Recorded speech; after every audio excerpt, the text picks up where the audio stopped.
Olá, meus amigos. Hoje é dia 2 de junho de 2023. Aqui estamos nós, metade do ano. E eu quero saber se você tá pagando o teu dízimo para você. Viu? Como eu te sugeri aí ano passado já. Sacrifica e guarda 10% do teu salário como dízimo. Se você quiser conhecer as bênçãos do dízimo, viu? Porque quando você entrega para uma igreja os 10% do teu salário, só quem é abençoado é aquela igreja, você fica chupando o dedo. Então tá. O nosso brasileirinho de hoje falou para mim o seguinte: pode citar meu nome. Então eu vou falar o nome dele porque ele me autorizou explicitamente, tá? Ele fala o seguinte: oi, Vânia, tudo bem? Me chamo Tiago. Ai, peraí. Primeiro eu quero mandar um beijo pro Roberto Ribeiro, que acompanha aqui o canal, querido. Beijo, viu? Obrigada pelo carinho e pelo apoio aqui pro nosso canal. Agora eu vou começar de novo, tá? Peraí. Oi, Vânia, tudo bem? Me chamo Tiago, sou de Natal, Rio Grande do Norte. Conheci a religião Sud através de um amigo de escola. Ele me apresentou a igreja, a doutrina e os missionários. Passei a receber as palestras e de início estava gostando. Fui convidado a visitar a capela e tudo mais. O que me deixou com a pulga atrás da orelha foi a pressão que os missionários fizeram. Ai, peraí, né? Engasguei. Fiquei com a pulga. O que me deixou com a pulga atrás da orelha foi a pressão que os missionários fizeram para me batizar. Foi bizarro. Conhecia bem pouco da igreja e em menos de 2 semanas queriam me batizar. Me desafiaram a ler o livro de Mórmon e perguntar a Deus se tudo aquilo era verdade. Grande parte da minha família é cristã da Igreja Universal do Reino de Deus e outra grande parte católicos. Nunca tive contato com essas duas religiões. Sempre fui cético em relação a igrejas e seitas. Olha só. Mas o lance de perguntar a Deus se tudo aquilo era verdade mexeu comigo. Orei e não senti nada. No dia seguinte, os missionários bateram à minha porta, me perguntando se eu estava pronto para aceitar o batismo. Eu disse que não, que havia sido batizado quando criança na igreja católica. Me veio logo o decreto: você precisa ser batizado. E olha o que os missionários fizeram aqui. Em seguida veio a pressão psicológica. Um dos missionários usou de uma tática muito baixa: pegar uma foto de Jesus Cristo, uma gravura, né? E me questionarem: Jesus está aqui na sua frente, você falaria não a ele? Fiquei em choque. Utilizaram de Deus para me forçar ao batismo. Aos poucos fui me afastando dos missionários, pois não queria aquilo para mim. Tentaram muitas outras vezes. Foi a partir daí que fui pesquisar o que realmente era a igreja, a sua história podre, envolvendo racismo, homofobia e até casos de pedofilia. Graças a Deus não me batizei, pois o conhecimento me mostrou o que realmente era verdadeiro. Há pouco tempo eu conheci seu canal e sou grato por estar abrindo os olhos de muitas pessoas.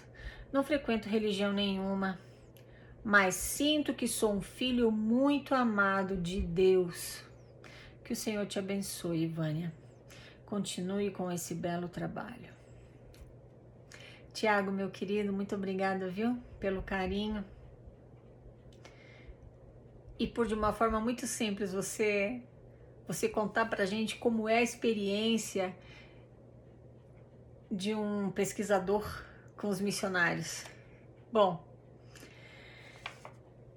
ele fala aqui que que no começo ele estava gostando, né? Os missionários, como a gente já conversou aqui, eles são treinados com técnicas de vendas, que na minha época eram chamadas de padrão de compromisso. Claro que eles não falavam técnicas de vendas, mas é isso que são, né?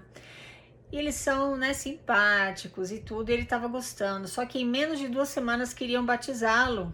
Aí ele ficou assim, falou, poxa, mas eu conheço tão pouco da igreja, já querem me batizar. Então, como a gente também já conversou aqui, os missionários, quando eu falo para você que eles são vendedores, eu falo eu falo a partir da experiência de eu mesma ter servido uma missão. E hoje, na época, claro que eu não via. Na época eu achava que estava levando o evangelho às pessoas, lá, lá, lá. Mas hoje eu olho para trás, com a experiência de vida que eu tenho, com as coisas que eu conheço em relação à igreja, que antes eu não enxergava, eu sei que eu era uma vendedora. E as técnicas que eu usava para convencer as pessoas a se batizarem nada mais eram do que técnicas de vendas, e tem mais. Os missionários, assim como vendedores de quaisquer outras corporações financeiras, como a Igreja de Jesus Cristo dos Santos Últimos Dias, eles têm metas para bater, tá? Tem meta, eles são cobrados, viu? Não é assim, uma coisa solta, uma coisa leve, tranquila. Ah, você vai servir ao Senhor por 2 anos, no caso dos rapazes, 1 ano e meio no caso das moças, e agora você vai, né, levar o evangelho a todos e com amor e tudo aquilo. Não, não é nada disso, não. É tudo muito bem treinado, muito bem calculado, existe pressão, existem metas, aquelas metas que os presidentes de missão apresentam para os missionários não vem do Espírito Santo e de Deus e de nada disso, vem da presidência diária que sabe o que está acontecendo e sabe onde é que está, em quais áreas as finanças precisam melhorar, em termos de dízimo e ofertas e tudo mais. Então é onde são estabelecidas as metas para os missionários. Os números têm que aparecer aqui para Salt Lake, senão o presidente de missão se lasca, porque a presidência diária vai cobrar dele. Então os missionários, coitados, eles têm que bater os números, têm que cumprir as metas, viu? Senão eles acham que não estão se esforçando o suficiente, ou que estão quebrando alguma regra da missão. Ai, meu Deus, eu escutei tanto isso. Quando uma dupla não estava batizando, vai ver que não estavam guardando as regras, estavam fazendo alguma coisa que não deveria, enfim, por aí vai. Por isso a pressa, bora se batizar. E aí é que tá, quer dizer, a pessoa conhece muito pouco da igreja, como ele fala aqui. Mas é claro, quanto menos o pesquisador conhecer a igreja, como ela é, melhor. Porque se eles forem honestos, isso não é culpa dos missionários, tá? Se a igreja, enquanto instituição, treinasse os missionários para apresentarem a igreja às pessoas pelo que ela realmente é, história, tudo que ela realmente é, muita gente não ia querer se batizar. A grande maioria não ia querer. Então o que eles fazem? Eles vão rapidinho, e aí acho que na minha época era na primeira palestra, agora na segunda eu não sei. Na segunda, ó. Agora como é que fala? Agora, atualmente eu não sei como é que é, mas na nossa época, na primeira palestra, se eu não me engano, não lembro se era na primeira ou segunda, a gente já entregava o livro de Mormon para a pessoa, a gente marcava ali Moroni 10, 5, 6, se eu não me engano, e a gente desafiava olha só, o lance de perguntar a Deus se tudo aquilo era verdade mexeu comigo. É lógico. Eles chegam para você com tanta certeza, com tanta convicção, seja genuína ou robótica, mas eles te passam, como eu passava para os pesquisadores, aquela convicção de que nós estamos representando Jesus Cristo, aqui nós temos a verdade, estamos te trazendo a verdade. Você não precisa acreditar em nós, ora e pergunta a Deus se essas coisas não são verdadeiras. E se você perguntar com fé e com real intenção, como fala lá em Tiago, né, mas ali em Moroni também fala alguma coisa nesse sentido, que se você perguntar com fé, você vai receber uma confirmação de que esse livro é verdadeiro. Mexeu com ele e mexe com muita gente, porque eu não sei, me diga aí, comenta aí, você que é de alguma religião ou foi de alguma outra seita de controle mental, como a Igreja Mórmon ou Igreja de Jesus Cristo dos Santos dos Últimos Dias, conta pra gente se vocês têm alguma coisa nesse mesmo sentido de desafiar o pesquisador a orar e perguntar a Deus se a igreja é verdadeira, porque eu não sei se alguma outra faz isso, mas a Igreja Mórmon faz e funciona, porque a pessoa já fica assim, ai meu pai, né, você não sentiu nada então, ixi, a culpa é minha. Orei e não senti nada. Quer dizer que não orou só uma vez. Ainda bem que não senti nada, porque eu não diria a maioria, mas muitas pessoas, elas não vão ter uma experiência, né, incrível, mas acontecia muito com a gente, quando a gente perguntava pro pesquisador, você orou? Ah, eu orei. E como foi? E muitos pesquisadores não queriam decepcionar a gente, então falavam assim, eu senti bem. Aí a gente manipulava. Você se sentiu bem? Você sentiu uma paz, uma tranquilidade? O pesquisador falava, senti.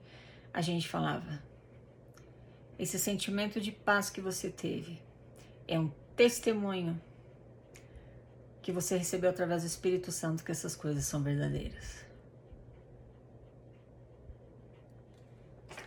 O nosso querido não caiu nessa, mas muita gente cai. Ele disse que não queria se batizar, que havia sido batizado quando criança na igreja católica. Me veio logo o decreto, você precisa ser batizado. Bom, por quê? Eu também passei por isso como missionária. O pesquisador falava, não, eu já fui batizado, eu não preciso me batizar de novo. A gente explicava depois, né, se ele continuasse ouvindo as palestras, a gente explicava que aquele batismo que ele recebeu, seja em qualquer igreja que tenha sido, aquele batismo não foi realizado com a autoridade do sacerdócio, com a autoridade de Deus. Aquele batismo não é válido. É muita presunção, né? É muita cara de pau, mas eu acreditava também em tudo isso. É isso que é triste. Mas ainda bem que ele teve, como é que fala? Ele teve personalidade e não caiu na lábia dos missionários, não. Mas isso aqui foi demais. Ele disse que um dos missionários usou uma tática muito baixa.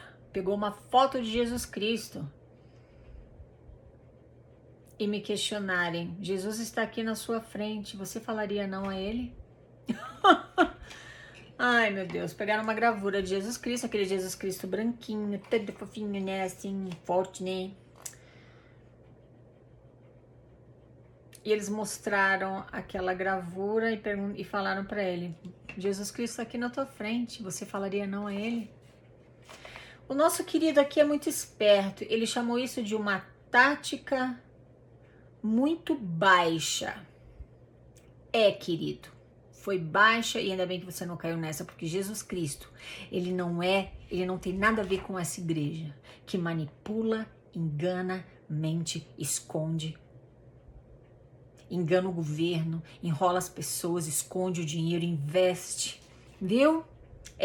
Então Jesus Cristo não tem nada a ver com essa igreja não, porque eu não consigo imaginar o Jesus Cristo dessa forma, como eu já te falei aqui várias outras vezes. Os missionários, ele falou que não queria se batizar e foi se afastando dos missionários, mas eles tentaram muitas outras vezes.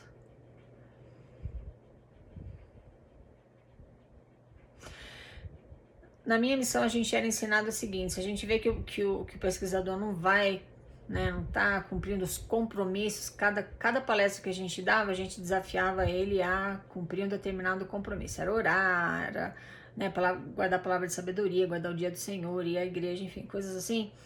Então a gente tinha que deixar para lá e já ir para outros, né, para procurar outras pessoas que quisessem se batizar. E na minha época não era qualquer pessoa não, eles pegavam muito no nosso pé pra gente batizar homens.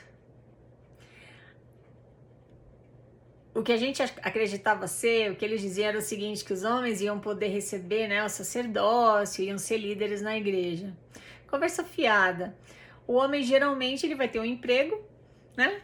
E ele vai poder pagar o dízimo, ele vai poder dar muito mais lucro para a igreja do que um jovem, do que um adolescente, do que uma criança.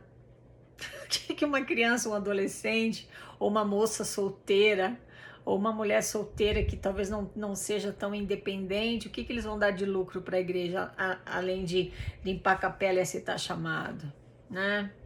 E outra, eles precisam de um determinado número de homens para poder tocar uma ala, ou seja, precisa de mais gente trabalhando de graça para eles, né? Abrindo a capela e servindo todos aqueles chamados. Então, a gente tinha que batizar homens. Eu lembro que isso me incomodava tanto e eu não dava importância. Batizei criança, batizei moça solteira, batizei mãe solteira com 3 filhos. Eu me lembro de uma querida de Juiz de Fora, Minas Gerais. Eu não dava, isso me incomodava, mas eu não questionava, claro que não.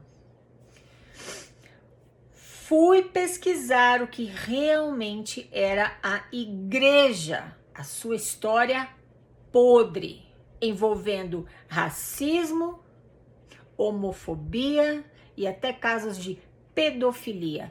O nosso querido aqui fez o que toda pessoa deveria fazer antes de decidir assumir um compromisso com uma igreja.